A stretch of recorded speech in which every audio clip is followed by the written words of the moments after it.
Well, hello everyone, welcome to this video, and now we are gonna learn few commands how we can go backward and forward or how we can move through CMD. So let's start. Let's type cd ... and let's see what happens. So this C is partition C, this users is directory, this Beronia Stefan is directory. We typed cd ...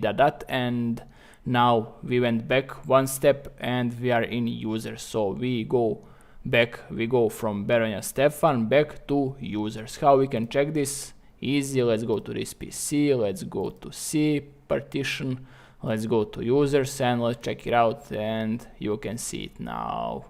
We are in C users. How we can go back into this directory Beronia Stefan? Easy. Let's type again cd, but now we use space and type Beronia Stefan. Let's press enter and now we are in this directory Beronia Stefan. How we can go few steps back, few directories back? Easy. Let's type cd ... / ... and now we are in C.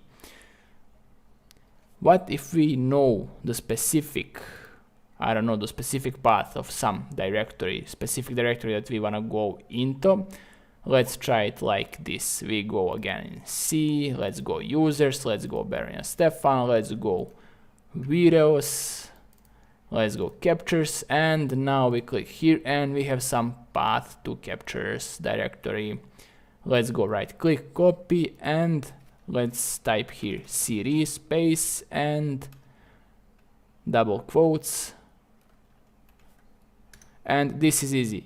It's easy to paste the link into CMD. You need only to right click on your mouse and now press enter and you are in captures.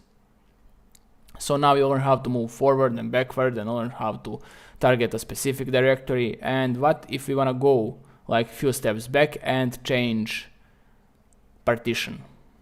Let's do it. Let me show you. cd ... let's go data, let's go let's go ...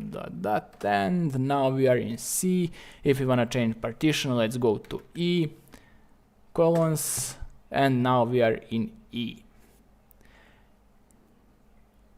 Let's clear the code, let's check it out.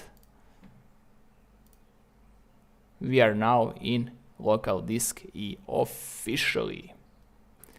So congratulations, now you learn how to move backward, forward, how to target some specific directory, and how to change partition local disk. See you in the next one. Keep watching, like, subscribe, and take care.